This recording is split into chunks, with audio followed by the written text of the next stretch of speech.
One of your most common forms of motion graphics used very commonly in news production are lower thirds. Lower thirds are an identifying motion graphic meant to give the audience a name and title of the person you're typically interviewing. They need to be as long as their name and title require. We're going to do the simplest version of a lower third, a simple on and off animation. So let's start with turning on your title safe overlay. I typically use this to make sure my text fits inside this first area. Grab the text tool and type a name and a title.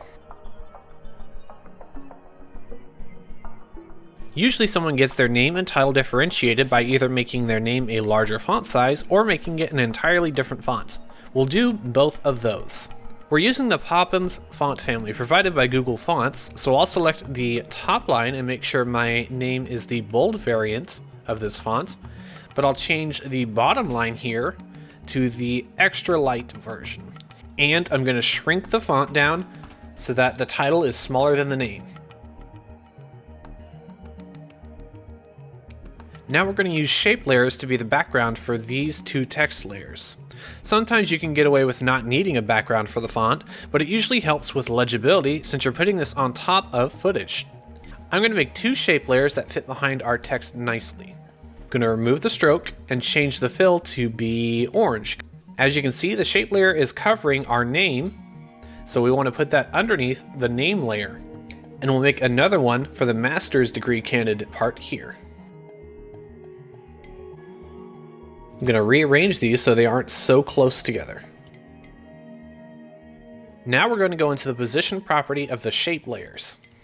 I'm going to offset these layers a little bit, about half a second. I want the first shape layer to come in first, so it's the one that stays at the exact start. So I'm going to hit position, start keyframing, go that half second later and start keyframing for the second shape layer. Go another half second into the future, set a keyframe for the first shape layer, then another half second and set a keyframe for the second shape layer.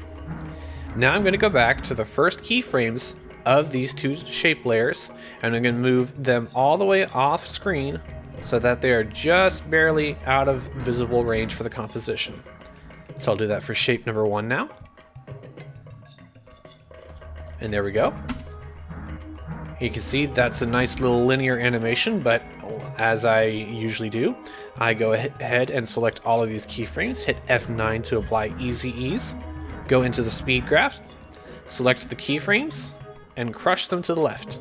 And now, they look like that. We're going to do the same thing we did with the shape layers to our text layers, but we're going to start them differently. To start, let's go ahead and set up the position keyframes correctly, and then we'll offset them later. Open up the position, start keyframing, go a second forward into time, make another keyframe, and go back on these two keyframes and move them off screen like we did with the shape layer. Now we're going to take the keyframes, turn them into easy ease keyframes, go into the speed graph editor, and do the same thing we did with the shape layers and crush them to the left. Now we're going to offset these kind of how we did with the shape layers, but instead we're going to start the name at the 30 frame mark, and we're going to start the title at the 1 second mark. So in total, it should look like this. Awesome. All right, preview your work. If you're happy with the results, go ahead and start working on reversing their appearance. I'm going to choose a time later in the composition so that we have enough time to be able to read everything that we presented.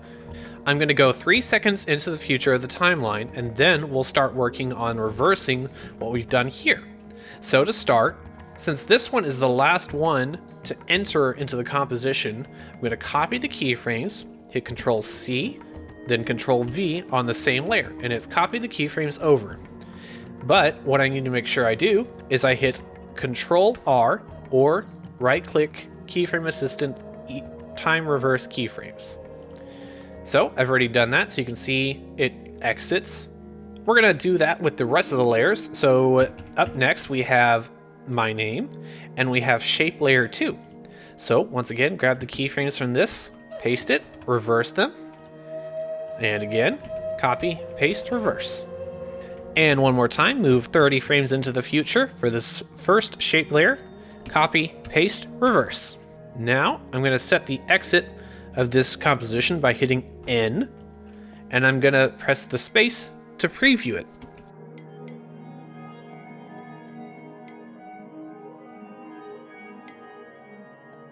Awesome.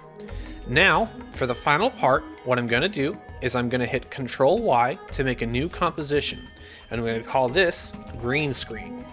I'm going to go to the color, and I'm going to just choose a random part in this green, because it all kind of looks pretty similar to each other, and go all the way to the top right where this corner is. I'll hit OK. And now you see this is kind of in the middle of everything. We don't want that. We want it to be all the way down here, underneath everything. So that is a simple way to add it. Once you have added the green screen, all you'll need to do is export this out, import it into Premiere or whatever your video editor is, and you'll want to use any sort of keying tool so that you can get rid of the green screen, but still keep all of this. Be sure to set your spill to 0. Thanks, and see you in the next video.